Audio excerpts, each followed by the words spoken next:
नमस्कार दोस्तों, स्वागत है आप सभी का हमारे YouTube चैनल सरल मार्ग में। दोस्तों, आज आप इस वीडियो में जानेंगे अपने योग्य सुंदर वर प्राप्ति के लिए कन्याएं गुरुवार का व्रत व पूजन कैसे करें व बृहस्पति देव की कौन सी कथा सुननी चाहिए।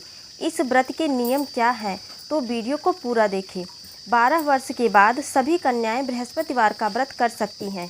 बृहस्पतिवार के दिन सुबह सूर्योदय से पूर्व उठकर स्नान आदि से निवृत्त होकर व्रत का संकल्प लेकर व्रत धारण करें। स्वयं भी पीले वस्त्र धारण कर अपने घर के किसी कक्ष में एक चौकी रखें और चने की दाल, गुड़, मुनक्कों से विष्णु भगवान का केले की जड़ में पूजन कर घी का दीप जलाएं।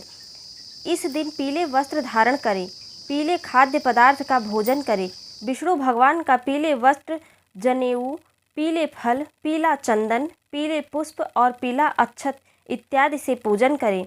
गुरुवार के दिन बाल व नाखून नहीं कटवाने चाहिए। पुरुषों से कहें कि वे हजामत भी ना करवाएं।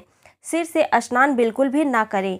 इन नियमों का पालन करते हुए जो भी यह व्रत करता है व कथा सुनता है, गुरु भगवान उनकी सभी मनोकामनाएं पूर्ण करते हैं। इस व्रत से धन संपत्ति की प्राप्ति होती है, निसंतानों को पुत्र प्राप्ति होती है, परिवार में सुख शांति बनी रहती है, सभी आनंद पूर्वक रहते हैं। कन्याओं के लिए सुयोग्य वर प्राप्ति के लिए सुनी जाने वाली पहली कथा।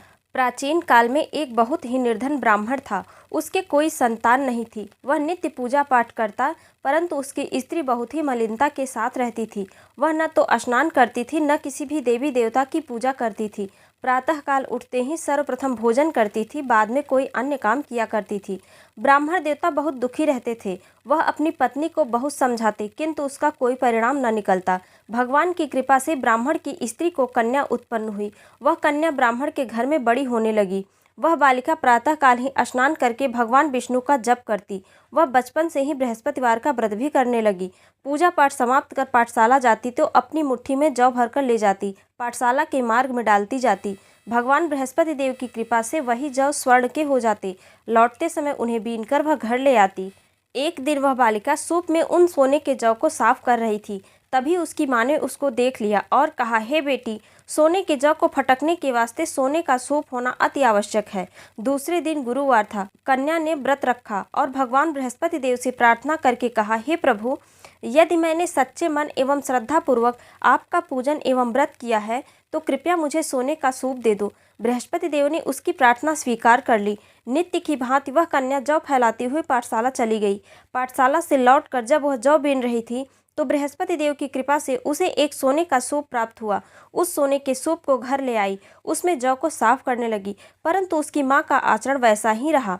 एक दिन की बात है, वह कन्या सोने के सूप में सोने के जौ को साफ कर रही थी।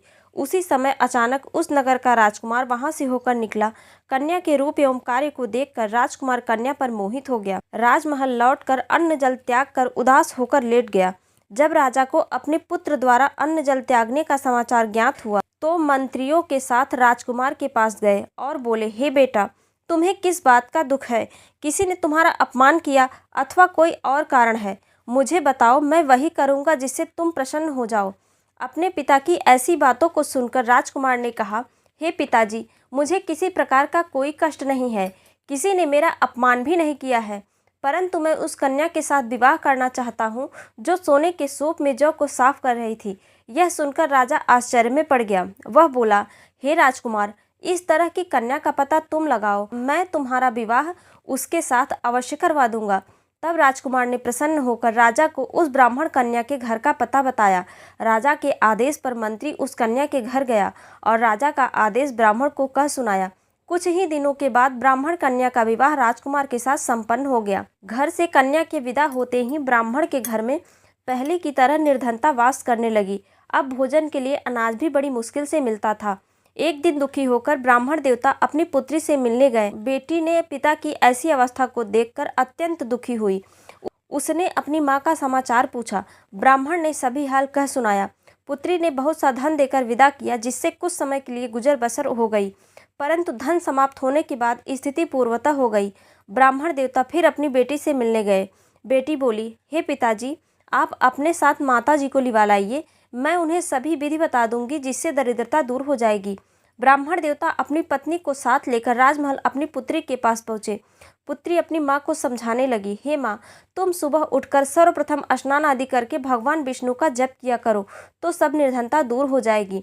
परंतु उसकी माँ ने उसकी एक न मानी। वह सुबह उठकर सर्वप्रथम अपनी पुत्री का बच्चा जूठन खा लेती है। एक दिन उसकी बेटी को अपनी माँ पर बहुत गुस्सा आया। उसने एक रात कोठरी से सारा सामान निकालकर अपनी माँ को उस कोठरी में बंद कर दिया। प्रातःकाल ही कोठरी से निकालकर स्नान आदि करवा के पूजा पाठ करवाया। फलतः उसी माँ की बुद्धि ठीक हो गई। इसके बाद से वह भी प्रत्येक बृहस्पतिवार को व्रत करने लगी और पूजा पाठ करने लगी। इस व्रत के प्रभाव से उसकी माँ भी अत्यंत धनवान और पुत्रवती हो गई। वृद्धावस्था में मृत्यु को प्राप्त कर स्वर्ग को गई।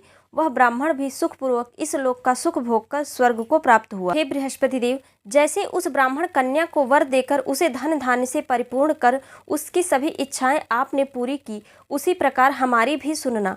कथा कहने व सुनने वाले दोनों को मनोवांछित वर प्रदान कर सबकी निर्धनता को दूर करे। बोले बृहस्पति देव भगवान की जय। सुयोग्य वर प्राप्ति हेतु कन्याओं के लिए सुनी जाने वाली बृहस्पति देव की दूसरी कथा। एक समय की बात है, एक गांव में एक भाई और एक बहन रहते थे। बहन बृहस्पतिवार का व्रत करती थी।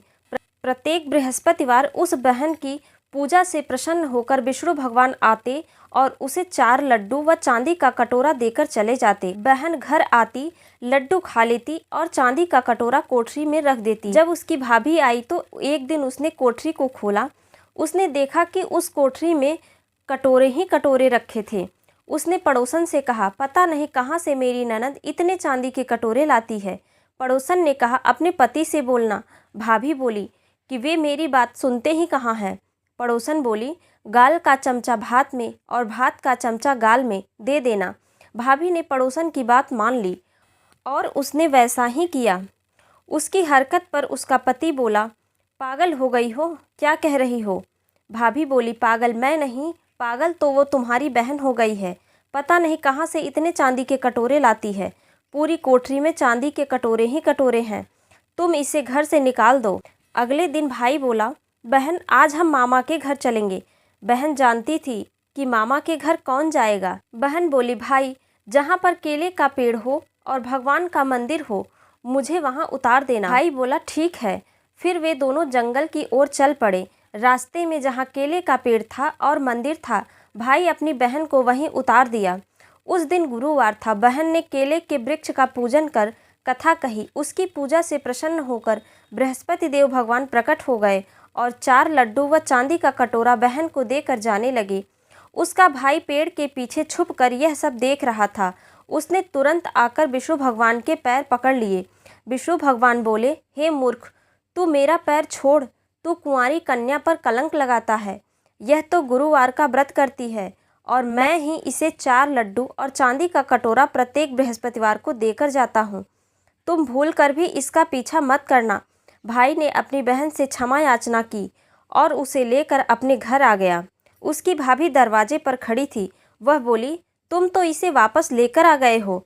अपनी पत्नी की बात सुनकर भाई बोला, वह बृहस्पतिवार की पूजा व व्रत करती है। विष्णु भगवान उसे प्रत्येक गुरुवार को 4 लड्डू व चांदी का कटोरा देकर जाते हैं। भाभी बोली, मैं भी तो देखूं उसके बृहस्पति देव को कैसे आते हैं और 4 लड्डू और चांदी का कटोरा देकर चले जाते हैं। उसने पूरे गांव में निमंत्रण दे दिया कि सभी लोग आना, अपने बच्चों को भी साथ लेकर आना। मेरी ननद गुरुवार का व्रत करती है, उसके विष्णु भगवान आएंगे, सभी को 4-4 लड्डू और चांदी का कटोरा देंगे। गुरुवार के दिन गांव के सभी निवासी इकट्ठा हो गए। बहन से भाभी बोली, चलो बृहस्पतिवार का व्रत करो, मैं भी देखूं कि तुम्हारे बृहस्पति देव कैसे आते हैं। बहन एक पैर पर खड़ी होकर विष्णु भगवान का पूजन कर प्रार्थना करने लगी। बोली, हे प्रभु, आज इस सभा में मेरी लाज बचाओ, नहीं तो दुनिया मुझे झूठी कहेगी और मेरी भाभी मुझे और मेरे भाई को इस घर में रहने भी नहीं देगी। तत्काल बृहस्पति देव प्रकट हो गए और प्रसन्न चित्त से 4 लड्डू व चांदी का कटोरा दिया। बहन के कहने पर विष्णु भगवान ने गांव के सभी लोगों को 4 लड्डू और चांदी का कटोरा दिया। भाभी को भी 4 लड्डू और चांदी का कटोरा देकर बहन को सुंदर व सुयोग्य वर प्राप्ति का वरदान दिया। भाभी व गांव के सभी निवासी उस दिन से बृहस्पतिवार का व्रत करने का संकल्प किया। सभी ने निश्चय किया कि आज से हम सभी बृहस्पति देव का व्रत और पूजन जरूर करेंगे और उनकी कथा भी सुनेंगे। हे बृहस्पति देव भगवान, जैसे बहन की लाज रखी वैसे ही सबकी रखना, कथा कहने और सुनने वाले की मनोकामना पूरी करना। बोलिए बृहस्पति देव भगवान की जय। सब बोलो विष्णु भगवान की जय। बोलो बृहस्पति देव भगवान की जय। अगर वीडियो अच्छा लगा हो तो लाइक कर दे, चैनल पर नए हो तो सब्सक्राइब कर लें ताकि व्रत, त्योहार, पूजा और पौराणिक कथाओं की अपडेट आप तक पहुंचती रहे। मिलते हैं नेक्स्ट वीडियो में, तब तक के लिए श्रीमन नारायण नारायण।